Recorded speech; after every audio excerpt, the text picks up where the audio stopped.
sure. How long is the line? I know I gotta get St. Charles. They said about 20 minutes. Okay. I was hearing, but. Super. Do you mind if I do this? No, is that okay? that would be Step great. back? Okay. Yep, this you is stood good. out, Jason? I'm good. Okay. Give me 1 second.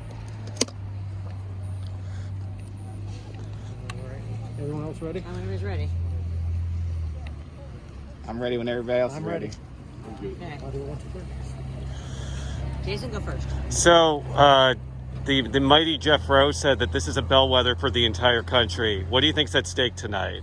Well, I think there's a lot at stake tonight. This is a choice between a lurch left towards extreme, radical socialist policies, or an America that represents our values, holds our freedom, our liberty, the values that this 2nd Congressional District represents. So I think there are big choices that are being made here, both in the congressional level in my seat, but nationally too, and across the country. Big night.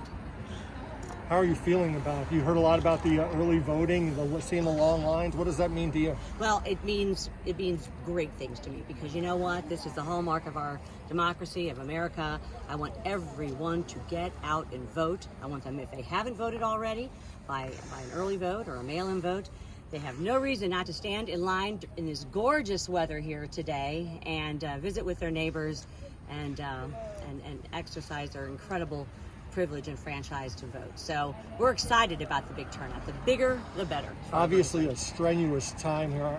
Sense of relief now that it's finally arrived. How are you feeling today? Yeah, you know, it's a little surreal, and this has been a very expensive campaign, and you know, a lot of barbs and back and forth, and we'll be happy when this comes to a close, mainly because the American people have closure.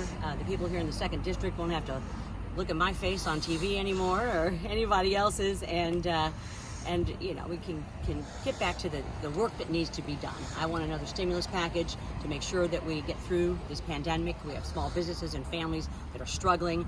I have hated to see that be used as a political football, so I want to get back to Washington and get that done.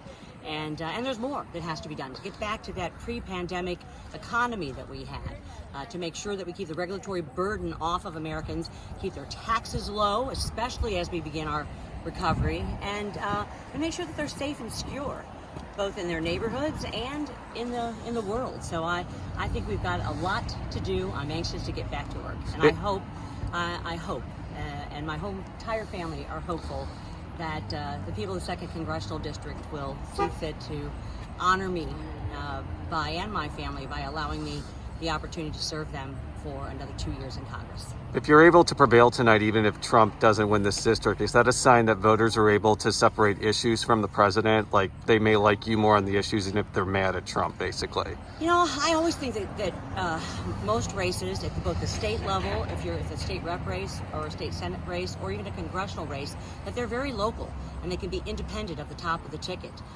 So I've always run an independent race and serve as an independent voice. So I'm pleased with the record that I've been able to do the last 7+ years, and I look forward to seeing what the result is tonight, and I wish my opponent the best of luck. I have been praying for her and her family, and for our nation as we move through what's been some difficult times. I hope for peace and stability tonight. That's what I hope, and in the coming days, as we may not have some outcomes for some time.